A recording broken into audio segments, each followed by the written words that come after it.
How do you hope to push the genre forward? Well, I think that in areas of both how we're going to make this game multiplayer, that will show just like my previous work with Ultima's helped define solo player role playing, and like Ultima Online helped define massively multiplayer gaming. I'm hoping that Shroud of the Avatar can help define what a multiplayer role playing game can be.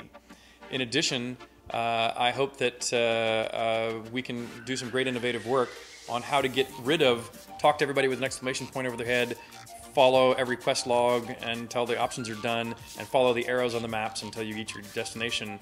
I'm hoping we can bust clean away from that, and yet provide enough guidance to where people aren't just lost in the world, but they're still free to follow the path and the life that they want to follow in this world, not the quest log's description of what they should do. How are the advances of technology over time impacting this new endeavor? One of, I think, the great moments, or great things about the moment we're in right now with gaming, is that the tools and engines that we use, which in even 5 and especially 10 or more years ago, were very difficult to lean upon as a solution to building a game on top of. We're building on top of Unity, and Unity, I think, is a phenomenally good example, perhaps the best example, of how a tool suite can really take the creative process that is where I think my personal skill and forte lies, and how to free us to manifest our vision quickly.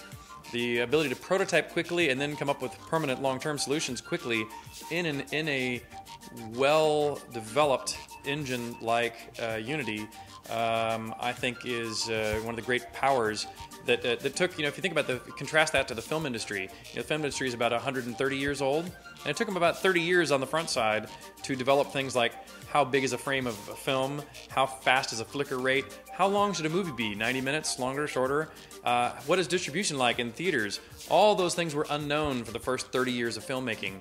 And now you can hire actors and directors who graduated from school. You can buy cameras and buy film stock and rent cameras from grips and places that lease that equipment.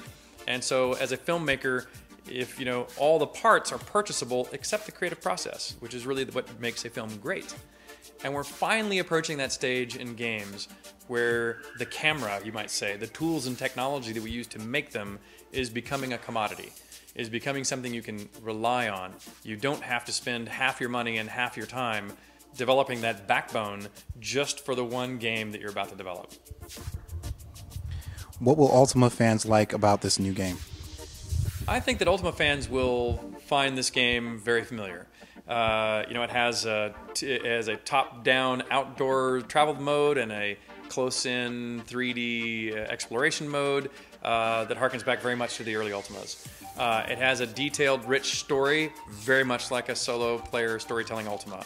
It's multiplayer. You can party with your friends ad hoc. If your friend is online and you're at the same time, you will see each other in the game. You'll travel together, fight together, explore and discover together. So it'll have and in fact, you can also both homestead. You can both buy homes and build them side by side if you wish, or in separate towns if that's your preference.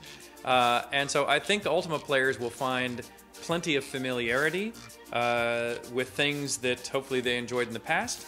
And I also hope they'll find a few fresh ideas that will help them believe, as I'm hoping to provide, that we have really done some things that have clearly innovated and shown what the next generation of role-playing can be like as well. Can you talk about the story in Shroud of the Avatar? I can give you some hints as to the story in Shroud of the Avatar.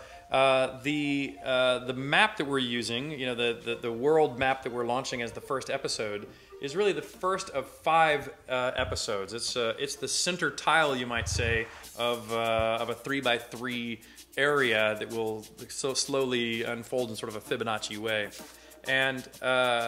and you as the player will discover your purpose through the first couple of episodes, and then ultimately rise to the challenge and resolve the story in the final and 5th episode. And one of the things that's key to the way I'm developing this game, which goes back to what I think are some of the best attributes of the Ultima series I developed, is the bad guys aren't just waiting around at the end game for you to come and become powerful enough to knock them off.